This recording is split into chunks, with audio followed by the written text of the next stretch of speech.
Welcome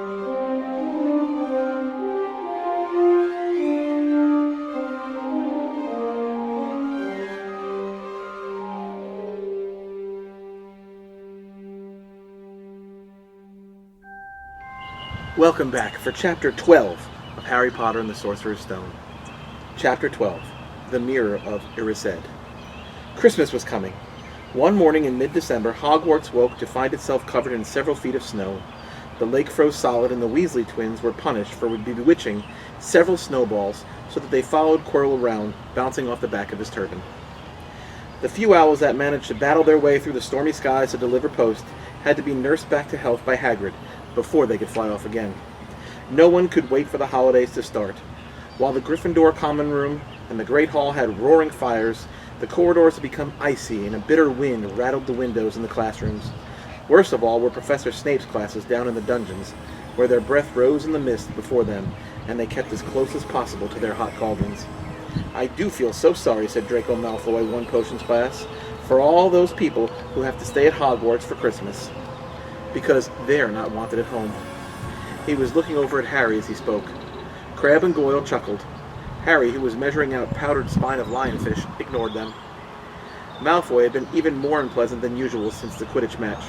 Disgusted that Slytherin had lost, he had tried to get everyone laughing at how a wide-mouthed tree frog would have been replacing Harry as Seeker. And then he realized that nobody found this funny, because they were all so impressed by the way that Harry had managed to stay on his bucking broomstick. So, Malfoy, jealous and angry, had gone back to taunting Harry about having no proper family. It was true that Harry wasn't going back to Privet Drive for Christmas. Professor McGonagall had come around the week before, making a list of students who would be staying for the holidays, and Harry had signed up at once. He didn't feel sorry for himself at all. This would probably be the best Christmas he'd ever had. Ron and his brothers were staying too, because Mr. and Mrs. Weasley were going to Romania to visit Charlie. When they left the dungeon at the end of Potions, they found a large fir tree blocking the corridor ahead. Two enormous feet sticking out the bottom, and a loud puffing sound told them that Hagrid was behind it. "Hi, Hagrid. Do you want any help?" Ron asked, sticking his head through the branches. "Nah, I'm all right, thanks, Ron." "Would you mind moving out of the way?" came Malfoy's cold drawl from behind them. "Are you trying to earn some extra money, Weasley? Hoping to be gameskeeper yourself when you leave Hogwarts? I suppose that hut of Hagrid's must seem like a palace compared to what your family's used to." Ron dived at Malfoy just as Snape came up the stairs. "Weasley!" Ron let go of the front of Malfoy's robes. "He was provoked, Professor Snape," said Hagrid, sticking his huge hairy face out from behind the tree. "Malfoy was insulting his family." "Be that as it may, fighting is against Hogwarts rules, Hagrid," said Snape silkily. 5 points from Gryffindor, Weasley, and be grateful it isn't more. Move along, all of you." Malfoy, Crabbe, and Goyle pushed roughly past the tree, scattering needles everywhere and smirking. "I'll get him," said Ron, grinding his teeth at Malfoy's back. "One of these days, I'll get him." "I hate them both," said Harry. "Malfoy and Snape." "Come on, cheer up. It's nearly Christmas," said Hagrid. "Tell you what, come with me and see the Great Hall. It looks a treat." So Harry, Ron, and Hermione followed Hagrid and his tree off to the Great Hall, where Professor McGonagall and Professor Flitwick were busy with the Christmas decorations. "Ah, Hagrid, the last tree. Put it in the far corner, will you?" The hall looked spectacular. Festoons of holly and mistletoe hung all around the walls, and no fewer than 12 towering Christmas trees stood around the room, some sparkling with tiny icicles, some glittering with hundreds of candles. "How many days you got left till your holidays?" Hagrid asked. "Just one," said Hermione. "And that reminds me, Harry and Ron, we've got an hour before lunch. We should be up in the library." "Oh yeah, you're right," said Ron, tearing his eyes away from Professor Flitwick, who had golden bubbles blossoming out of his wand and was trailing them all over the branches of the new tree. "The library," said Hagrid, following them out of the hall. "Just before the holidays. A bit keen, aren't you?" "Oh, we're not working," Harry told him brightly. "Ever since you mentioned Nicholas Flamel, we've been trying to find out who he is." "You what?" Hagrid looked shocked. "Listen here, I've told you. Drop it. It's nothing to you, what the dog's garden." "We just want to know who Nicholas Flamel is, that's all," said Hermione. "Unless you'd like to tell us and save us the trouble," said Harry. "We must have been through 100 books already, and we can't find him anywhere. Just give us a hint. I know I've read his name somewhere." "I'm saying nothing," said Hagrid flatly. "Just have to find out for ourselves then," said Ron, and they left Hagrid looking disgruntled and hurried off to the library. They had indeed been searching books for Flamel's name ever since Hagrid had let it slip, because how else were they going to find what Snape was trying to steal? The trouble was, it was very hard to know where to begin, not knowing what Flamel might have done to get himself into a book. He wasn't in great wizards of the 20th century, or notable magical names of our time. He was missing, too, from important modern magical discoveries and a study of recent developments in wizardry. And then, of course, there was the sheer size of the library. Tens of thousands of books, thousands of shelves, hundreds of narrow rows. Hermione took out a list of subjects and titles she had decided to search, while Ron strode off down a row of books and started pulling them off the shelves at random. Harry wandered over to the restricted section. He had been wondering for a while if Flamel wasn't somewhere in there. Unfortunately, you needed a specially signed pass from one of the teachers to look in any of the restricted books, and he knew he'd never get one. These were the books containing powerful dark magic never taught at Hogwarts, and only read by older students studying advanced defense against the dark arts. "What are you looking for, boy?" "Nothing," said Harry. Madame Pince, the librarian, brandished a feather duster at him. "You better get out then. Go on, get out." Wishing he'd been a bit quicker in thinking of some story, Harry left the library. He, Ron, and Hermione had already agreed they'd better not ask Madame Pince where they could find Flamel. They were sure she'd be able to tell them, but they couldn't risk Snape hearing what they were up to. Harry waited outside in the corridor to see if the other two had found anything, but he wasn't very hopeful. They had been looking for a fortnight, after all, but as they only had odd moments between lessons, it wasn't surprising they found nothing. What they really needed was a nice long search without Madame Pince breathing down their necks. 5 minutes later, Ron and Hermione joined him, shaking their heads. They went off to lunch. "You will keep looking while I'm away, won't you?" said Hermione. "And send me an owl if you find anything?" "And you could ask your parents if they know who Flamel is," said Ron. "It'd be safe to ask them." "Very safe, as they're both dentists," said Hermione. Once the holidays had started, Ron and Harry were having too good a time to think much about Flamel. They had the dormitory to themselves, and the common room was far emptier than usual, so they were able to get good armchairs by the fire. They sat by the hour, eating anything they could spear on a toasting fork. Bread, crumpets, marshmallows, and plotting ways of getting Malfoy expelled, which were fun to talk about, even if they wouldn't work. Ron also started teaching Harry wizard chess. This was exactly like Muggle chess, except the figures were alive, which made it a lot like directing troops in battle. Ron's set was very old and battered, like everything else he owned. It had once belonged to someone else in his family, in this case his grandfather. However, old chessmen weren't a drawback at all. Ron knew them so well, he never had any trouble getting them to do what he wanted. Harry played with chessmen Seamus Finnegan and Lenton, and they didn't trust him at all. He wasn't a very good player yet, and they kept shouting different bits of advice at him, which was very confusing. "Don't send me there! Can't you see his knight? Send him! We can afford to lose him!" On Christmas Eve, Harry went to bed looking forward to the next day, for the food and the fun, but not expecting any presents at all. When he woke early the next morning, however, the first thing he saw was a small pile of packages at the foot of his bed. "Happy Christmas," said Ron sleepily as Harry scrambled out of bed and pulled on his dressing gown. "You too," said Harry. "Will you look at this? I've got some presents." "What did you expect? Turnips?" said Ron, turning to his own pile, which was a lot bigger than Harry's. Harry picked up the top parcel. It was wrapped in thick brown paper, and scrawled across it was, "To Harry, from Hagrid." Inside was a rough-cut wooden flute. Hagrid had obviously whittled it himself. Harry blew it. It sounded a bit like an owl. A second, very small parcel contained a note. "We received your message and enclose your Christmas present. From Uncle Vernon and Aunt Petunia." Sellotaped to the note was a 50-pence piece. "That's friendly," said Harry. Ron was fascinated by the 50-cent piece. 50-pence piece. "Weird," he said. "What a shape. This is money?" "You can keep it," said Harry, laughing at how pleased Ron was. "Hagrid and my aunt and uncle, so who sent these?" "I think I know who that one's from," said Ron, going a bit pink and pointing to a very lumpy parcel. "My mum. I told her you didn't expect any presents, and oh no," he groaned. "She made you a Weasley jumper." Harry had torn open the parcel to find a thick, hand-knitted sweater in emerald green and a large box of homemade fudge. "Every year she makes us a jumper," said Ron, unwrapping his own. "And mine's always maroon." "That's really nice of her," said Harry, trying the fudge, which was very tasty. His next present also contained sweets, a large box of chocolate frogs from Hermione. This left only one parcel. Harry picked it up and felt it. It was very light. He unwrapped it. Something fluid and silvery gray went slithering to the floor where it lay in gleaming folds. Ron gasped. "I've heard of those," he said in a hushed voice, dropping the box of every flavored beans he got from Hermione. "If that's what I think it is, they're really rare and really valuable." "What is it?" Harry picked up the shining silvery cloth off the floor.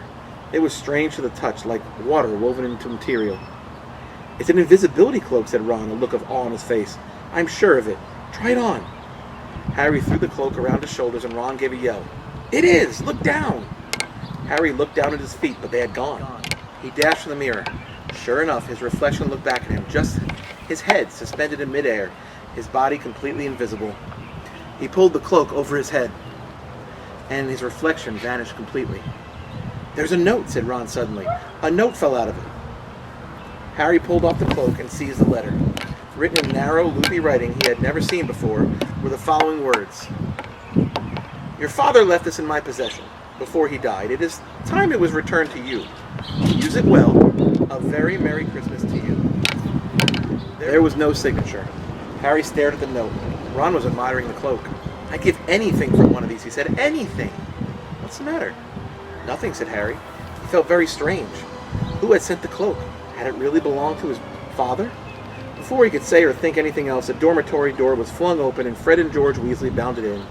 Harry stuffed the cloak quickly out of sight. He didn't feel like sharing it with anyone else yet. "Merry Christmas! Hey, look, Harry's got a Weasley jumper too!" Fred and George were wearing blue jumpers, one with a large yellow F on it and the other with a large yellow G. "Harry's is better than ours, though," said Fred, holding up Harry's jumper. "She obviously makes more of an effort if you're not family." "Why aren't you wearing yours, Ron?" George demanded. "Come on, get it on. They're lovely and warm." "I hate maroon," Ron moaned, half-heartedly as he pulled it over his head. "You haven't got a letter on yours," George observed. "I suppose she thinks you don't forget your name. But we're not stupid. We know we're called Gred and Forge." "What's all this noise?" Percy Weasley stuck his head through the door, looking disapprovingly. He had clearly come halfway through, unwrapping his presents, as he too carried a heavy jumper over his arm, which Fred seized. "P for prefect. Get it on, Percy, come on. We're all wearing ours. Even Harry got one." "I don't want to," said Percy thickly, as the twins forced the jumper over his head, knocking his glasses askew. "And you're not sitting with the prefects today either," said George. "Christmas is family time." They frog-marched Percy from the room, his arms pinned to his sides by his jumper. Harry had never in all his life had such a Christmas dinner. 100 fat roast turkeys, mountains of roast and boiled potatoes, platters of fat chipotles, tureens of buttered peas, silver boats of thick, rich gravy and cranberry sauce, and stacks of wizard crackers every few feet along the table. These fantastic crackers were nothing like the feeble muggle ones the Dursleys usually bought, with their little plastic toys and their flimsy paper hats. Harry pulled the wizard cracker with Fred, and it didn't just bang. It went off with a blast like a cannon, and engulfed them all in a cloud of blue smoke, while from the inside exploded a rear admiral's hat and several live white mice. Up on the high table, Dumbledore had swapped his pointed wizard's hat for a flowered bonnet, and was chuckling merrily at a joke Professor Flitwick had just read him. Flaming Christmas puddings followed by the turkey. Percy very nearly broke his teeth on a silver sickle embedded in the slice. Harry watched Hagrid getting redder and redder in the face as he called for more wine, finally kissing Professor McGonagall on the cheek, who, to Harry's amazement, giggled and blushed, her top hat lopsided. When Harry finally left the table, he was laden down with a stack of things out of the crackers, including a pack of non-explodable, luminous balloons, a grow-your-own warts kit, and his own new wizard chess set. The white mice had disappeared, and Harry had a nasty feeling they were going to end up as Miss Norris's Christmas dinner. Harry and the Weasleys spent a happy afternoon having a furious snowball fight in the grounds. Then, cold, wet, and gasping for breath, they returned to the fire in the Gryffindor common room, where Harry broke into the new chess set by losing spectacularly to Ron. He suspected he wouldn't have lost so badly if Percy hadn't tried to help him so much. After a tea of turkey sandwiches, crumpets, trifle, and Christmas cake, everyone felt too full and sleepy to do much before bed except sit and watch Percy chase Fred and George all over Gryffindor Tower because they'd stolen his prefect badge. It had been Harry's best Christmas day ever, yet something had been nagging at the back of his mind all day. Not until he climbed into bed was he free to think about it, the invisibility cloak and whoever had sent it. Ron, full of turkey and cake, and with nothing mysterious to bother him, fell asleep almost as soon as he'd drawn the curtains around his four-poster. Harry leant over the side of his own bed and pulled the cloak out from under it. His father's. This had been his father's. He let the material flow over his hands, smoother than silk, light as air. "Use it well," the note had said. He had to try it now. He slipped out of bed and wrapped the cloak around himself, looking down at his legs. He saw only moonlight and shadows. It was a very funny feeling. Use it well. Suddenly, Harry felt wide awake. The whole of Hogwarts was open to him in this cloak. Excitement flooded through him as he stood there in the dark and silence. He could go anywhere in this, anywhere, and Filch would never know. Ron grunted in his sleep. Should Harry wake him? Something held him back. His father's cloak. He felt that this time, the first time, he wanted to use it alone. He crept out of the dormitory, down the stairs, across the common room, and climbed through the portrait hole. "Who's there?" squawked the fat lady. Harry said nothing. He walked quickly down the corridor. Where should he go? He stopped, his heart racing, and thought. And then it came to him. The restricted section in the library. He'd be able to read as long as he liked, as long as it took to find out who Flamel was. He set off, drawing the invisibility cloak tight around him as he walked. The library was pitch black and very eerie. Harry lit a lamp to see his way along the rows of books. The lamp looked like it was floating along in midair, and even though Harry could feel his arm supporting it, the sight gave him the creeps. The restricted section was right at the back of the library. Stepping carefully over the rope which separated these books from the rest of the library, he held up his lamp to read the titles. They didn't tell him much. Their peeling, faded gold letters spelled words in languages Harry couldn't understand. Some had no title at all. One book had a dark stain on it that looked horribly like blood. The hairs on the back of Harry's neck prickled. Maybe he was imagining it. Maybe not. But he thought a faint whispering was coming from the books, as though someone knew that he was not supposed to be there. He had to start somewhere. Setting the lamp down carefully on the floor, he looked along the bottom shelf for an interesting-looking book. A large black and silver volume caught his eye. He pulled it out with difficulty because it was very heavy, and, balancing on his knee, let it fall open. A piercing, blood-curdling shriek split the silence. The book was screaming. Harry snapped it shut, but the shriek went on, one high, unbroken, ear-splitting note. He stumbled backwards and knocked over his lamp, which went out at once. Panicking, he heard footsteps coming down the corridor outside. Stuffing the shrieking book back on the shelf, he ran for it. As he passed Filch, almost in the doorway, Filch's pale, wild eyes looked straight through him, and Harry slipped under Filch's outstretched arm and streaked off up the corridor, the book's shriek still ringing in his ears. He came to a sudden halt in front of the tall suit of armor. He'd been so busy getting away from the library, he hadn't paid attention to where he was going. Perhaps because it was dark, he didn't recognize where he was at all. There was a suit of armor near the kitchen, he knew, but he must have been 5 floors above there. You asked me to come directly to you, Professor, if anyone was wandering around at night, and somebody's been in the library, restricted section. Harry felt the blood drain out of his face. Wherever he was, Filch must know a shortcut, because his soft, greasy voice was getting nearer and nearer, and to his horror, it was Snape who replied. The restricted section. Well, they can't be far. We'll catch them. Harry stood rooted to the spot as Filch and Snape came around the corner ahead. They couldn't see him, of course, but it was a narrow corridor, and if they came much nearer, they'd knock right into him. The cloak didn't stop him from being solid. He backed away as quietly as he could. A door stood ajar to his left. It was his only hope. He squeezed through it, holding his breath, trying not to move it, and to his relief, he managed to get inside the room without their noticing anything. They walked straight past, and Harry leant against the wall, breathing deeply, listening to their footsteps dying away. That had been close, very close. It was a few seconds before he noticed anything about the room he had hidden in. It looked like a disused classroom. The dark shapes of desks and chairs were piled against the walls, and there was an upturned waste paper basket. But propped against the wall facing him was something that didn't look like it belonged there. Something that looked as if someone had just put it there to keep it out of the way. It was a magnificent mirror, as high as the ceiling, with an ornate gold frame standing on 2 clawed feet. There was an inscription carved around the top. Erised, stra, eru, oit, ub, kafru, oit, on, washi. His panic fading now that there was no sound of Filch and Snape, Harry moved nearer to the mirror, wanting to look at himself, but see no reflection again. He stepped in front of it. He had to clap his hands to his mouth to stop himself from screaming. He whirled around, his heart was pounding more furiously than when the book had screamed, for he had not only seen himself in the mirror, but a whole crowd of people standing right behind him. But the room was empty. Breathing very fast, he turned slowly back to the mirror. There he was, reflected in it, white and scared looking, and there, reflected behind him, were at least 10 others. Harry looked over his shoulder, but still, no one was there. Or were they all invisible too? Was he in fact in a room full of invisible people, and this mirror's trick was that it reflected them, invisible or not? He looked at the mirror again. A woman standing right behind his reflection was smiling at him and waving. He reached out with a hand and felt the air behind him. If she was really there, he'd touch her. Their reflection was so close together, but he felt only air. She and the others existed only in the mirror. She was a very pretty woman. She had dark red hair and her eyes. Her eyes are just like mine, Harry thought, edging a little closer to the glass. Bright green, exactly the same shape.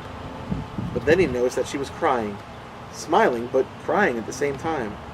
The tall, thin, black-haired man standing next to her put his arms around her. He wore glasses and his hair was just very untidy. It struck up at the back, just like Harry's did. Harry was so close to the mirror now that his nose was nearly touching that of his reflection. "Mum," he whispered. "Dad?" They just looked at him smiling. And slowly, Harry looked into the faces of the other people in the mirror and saw other pairs of green eyes like his, other noses like his, and even a little old man who looked as though he had Harry's knobby knees. Harry was looking at his family for the first time in his life. The Potter smiled and waved at Harry, and he smiled and he stared hungrily back at them. His hands pressed flat against the glass as though he was hoping to fall right through it and reach them. He had a powerful kind of ache inside him, half joy, half terrible sadness. How long he stood there he didn't know. The reflections did not fade, and he looked and looked until a distant noise brought him back to his senses. He couldn't stay here. He had to find his way back to bed. He tore his eyes away from his mother's face and whispered, "I'll come back," and hurried from the room. "You could have woken me," said Ron crossly. "You can come tonight. I'm going back. I want to show you the mirror." "I'd like to see your mom and dad," said Ron. "And I want to see all your family, all the Weasleys, and you'll be able to show me your other brothers and everyone." "You can see them any old time," said Ron. "Just come round my house this summer. And maybe it only shows dead people. Shame about not finding Flamel, though. Have some bacon or something. Why aren't you eating anything?" Harry couldn't eat. He had seen his parents and would be seeing them again tonight. He had almost forgotten about Flamel. It didn't seem very important anymore. Who cared what the three-headed dog was guarding? What did it matter if Snape stole it really? "Are you all right?" said Ron. "You look odd." What Harry feared most was that he might not be able to find the mirror room again. With Ron covered in the cloak too, they had to walk much more slowly the next night. They tried retracing Harry's route from the library, wandering around the dark passageways for nearly an hour. "I'm freezing," said Ron. "Let's forget it and go back." "No," Harry hissed. "I know it's here somewhere." They passed the ghost of a tall witch gliding in the opposite direction, but saw no one else. Just as Ron started moaning that his feet were dead with cold, Harry spotted the suit of armor. "It's here! Just here! Yes!" They pushed the door open. Harry dropped the cloak from round his shoulders and ran to the mirror. There they were. His mother and father beamed right at him. "See?" Harry whispered. "I can't see anything." Look at them! Look at them all! There are loads of them. I can only see you." "Look at me properly. Go on, stand where I am." Harry stepped aside, but with Ron in front of the mirror, he couldn't see his family anymore. Just Ron in his paisley pajamas. Ron, though, was staring transfixed at his image. "Look at me," he said. "Can you see all your family standing around you?" "No. I'm alone, but I'm different. I look older. And I'm head boy." "What?" I'm wearing a badge like Bill used to, and I'm holding the house cup and the Quidditch cup. I'm Quidditch Captain, too."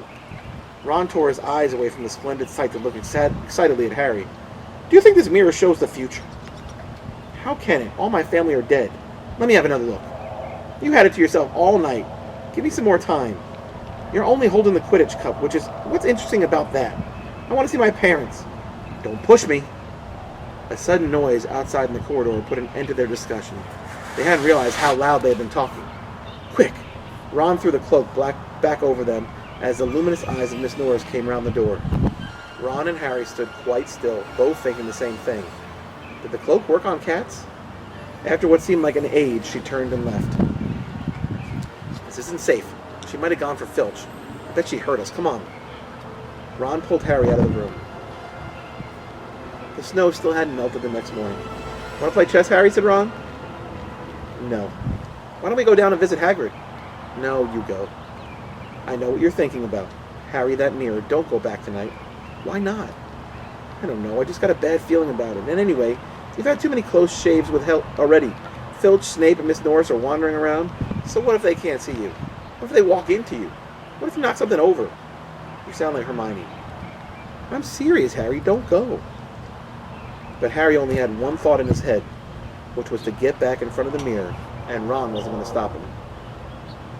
The third night he found his way more quickly than before. He was walking so fast he knew he was making more noise than was wise, but he didn't meet anyone. And there were his mother and father smiling at him again, and one of his grandfathers nodding happily. Harry sank down on the floor in front of the mirror. There was nothing to stop him staying here all night with his family except... So, back again, Harry. Harry felt as though his insides had turned to ice. He looked behind him. Sitting on one of the desks by the wall was none other than Albus Dumbledore. Harry must have walked straight past him, so desperate to get to the mirror, he hadn't noticed him. I didn't see you, sir. Strange how short-sighted being invisible can make you, said Dumbledore, and Harry was relieved to see he was smiling. So, said Dumbledore, slipping off the desk on the floor with Harry. You, like hundreds before you, have discovered the delights of the Mirror of Erised. I didn't know it was called that, sir, but I expect you've realized by now what it does. Well, it shows me and my family, and it showed your friend Ron himself as head boy. How did you know? I don't need a cloak to become invisible, said Dumbledore gently. Now, can you think of what the Mirror of Erised shows us all? Harry shook his head. Let me explain. The happiest man on earth would be able to use the Mirror of Erised like a normal mirror. That is, he would look into it and see himself exactly as he is. Does that help? Harry thought. Then he said slowly, It shows us what we want. Whatever we want. Yes and no, said Dumbledore quietly. It shows us nothing more or less than the deepest, most desperate desire of our hearts. You, who have never known your family, see them standing around you. Ronald Weasley, who has always been overshadowed by his brothers, sees himself standing alone, the best of all of them. However, this mirror will give us neither knowledge nor truth. Men have wasted away before it, entranced by what they have seen, or been driven mad, not knowing if what it shows is real or even possible.